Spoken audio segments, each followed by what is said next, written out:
Kapag natalo mo ako sa paramihan ng kanin, may 1,000 pesos ka. Siya, si Kevin. Malakas kumain dito sa lugar ng Cavite. Nandito kami sa Mang Inasal para magparamihan ng kanin. Umorder ako ng malaking manok para siguradong hindi kami bitin. At kahit maka 15 to 20 na kanin kami, saktong-sakto pa rin yung manok sa amin. Pero bago kami magsimula, meron ako napansin. Baligtad. Baligtad. Ito yung hindi ginaya. Original. Oo, kasi yung kay Pio, gayang-gaya, di ba? Ito, kailangan baliktarin natin yung cup.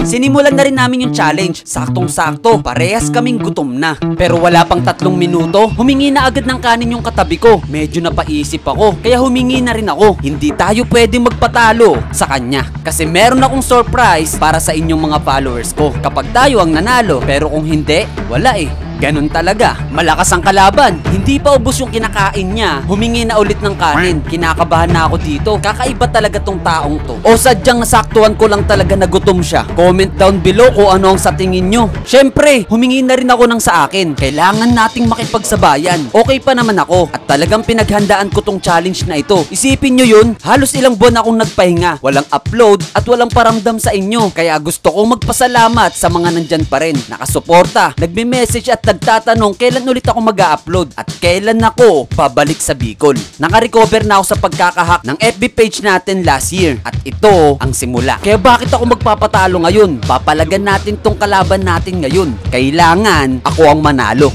Lumipas ang ilang minuto, tuloy-tuloy ang laban. Maya-maya rin dumarating ang crew para magbigay ng kanin. At maya-maya lang, natapos na ang challenge. At alam nyo ba, sino ang nanalo sa amin? Alam ko, excited na kayong malaman sino ba ang nanalo sa amin.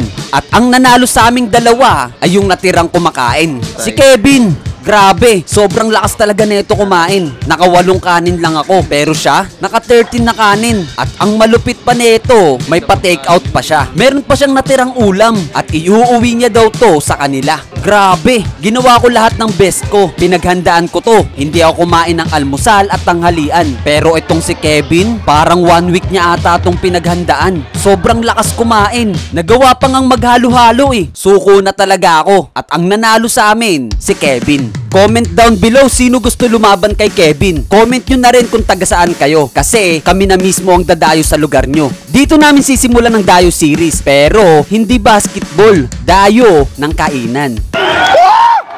What? What? Pag natalo nyo si Kevin, meron kayong surprise sa akin. Game? Comment na. Ikaw, nakakailang kanin ka sa Mang Inasal? Comment down below. Let's go! Sir, ano pong masasabi niyo sa manok ng Mang Inasal? Sorry, malaki. Tapos, May naiuwi ka ba, no? may nauwi pa ako. So, Bang! This video is powered by Skiba Digitals, where passion meets creativity.